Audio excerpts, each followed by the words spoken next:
Ada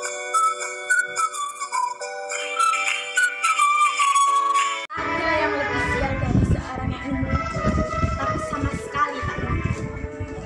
Jangankan orang lain tertawa, saya sendiri tak tertawa oleh lucuan saya.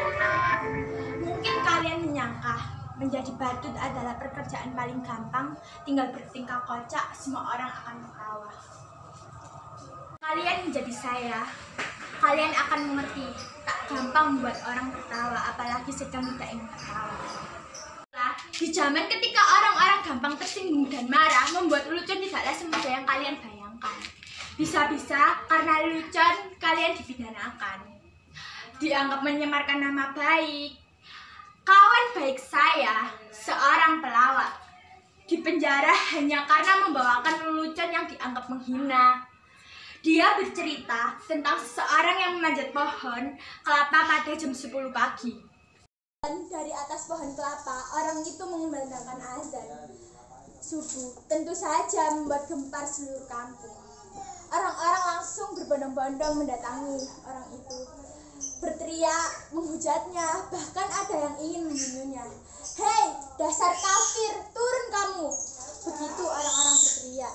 "Berani-beraninya kamu melakukan penghinaan azan subuh jam 10 pagi, dasar orang aneh, kafir." Tapi dengan tenang orang itu menjawab, "Loh, siapa yang aneh? Siapa yang kafir? Coba kalian pikir, saya azan subuh jam 4 di masjid, tapi tak ada satupun yang datang ke masjid. Begitu saya azan subuh jam 10, kok kalian pada berdatangan? Coba kalian pikir, siapa yang gak taat, siapa yang aneh, dan siapa yang kafir?" Orang kok gampang mengkafir-kafirkan orang. Hanya karena berbeda menjadi permusuhan. Sekarang orang sepertinya senang bertengkar. Kalau kata Descartes bilang, "Aku berpikir, maka aku ada." Orang sekarang bilang, orang bertengkar, maka aku ada. Pertengkaran menjadi komoditi, bahkan diperjualbelikan. Seringkali diberi pembenaran atas nama keyakinan. Ayat-ayat digunakan untuk kepentingan kekuasaan.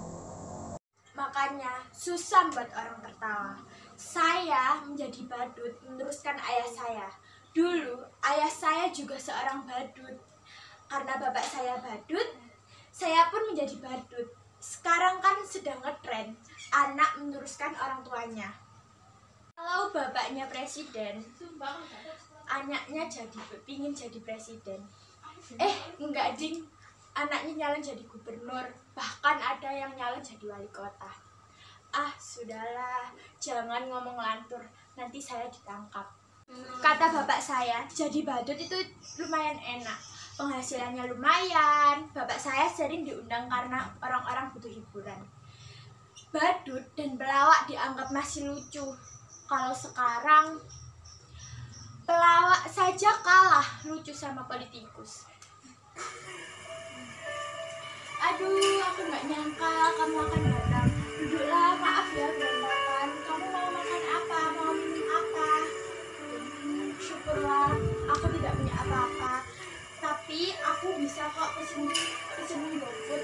Kamu yang bayar ya. Yang datang pacar saya loh. Jangan tersenyum mengejek begitu. Badut kayak saya juga manusia, bisa fall in love dan punya pacar. Lihat itu, pacar saya ganteng bukan? Nama lengkapnya Bobikin, kau jadi milikku. Terima kasih kamu telah memilih saya. Saya kira kamu sudah menekan saya. Terima kasih karena kamu terus ingat saya. Kamu pasti kangen ya. Saya juga rindu itu bahagia. Kamu gak akan kuat, biar saya saja. Aku mengira kamu sudah tidak mau sama saya. Katanya kamu punya pacar baru, lebih cantik, lebih kaya. Tapi percayalah, apapun yang terjadi, aku tetap cinta kamu. Sumpah, I love you, I miss you. Boleh aku cium kamu? Boleh aku peluk kamu? Bobby. Ternyata hanya khayalan saya saja.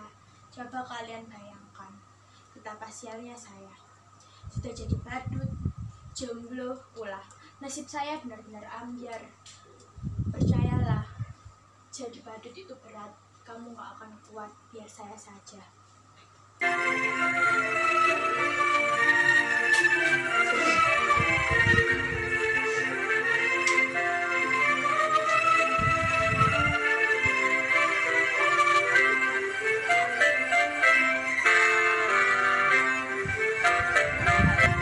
Kenapa kalian menatap saya seperti itu?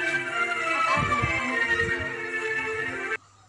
Saya diminta untuk mengisi hiburan pada kampanye partai. Menurut saya, penampilan saya biasa-biasa saja, sama sekali tak lucu. Tapi entah kenapa semua yang hadir tertawa terpingkal-pingkal. Saya hanya menjentik-jentikan jari. Semua orang tertawa. Saya hanya menggoyangkan bokong saya. Semua orang tertawa. Saya hanya berdiri diam. Semua orang makin tertawa. Mereka begitu terhibur dengan penampilan saya yang begitu bodoh dan tolol. Sungguh saya tak pernah merasa setolol itu. Lalu pimpinan partai itu mendatangi saya, menjabat saya, memuji saya. Katanya saya sosok yang karismatik. Lalu saya diajak menjadi pemimpin partai. Saya didandani necis seperti ini. Didaftarkan ikut pilkada. Padahal saya tidak tahu apa itu pilkada. Saya benar-benar gak tahu mengapa mereka menyuruh saya ikut pilkada. Ijazah saja saya tidak punya. Dan sialnya saya menang pilkada. Betapa sialnya hidup saya. Dulu menjadi badut, sekarang menjadi pemimpin pun tetap menjadi badut. Badut yang bisa mereka atur, badut yang membuat mereka terhibur. Sungguh saya memang badut yang sial. Jadi badut itu berat, kamu gak akan kuat, biar para pemimpin saja yang melakukannya.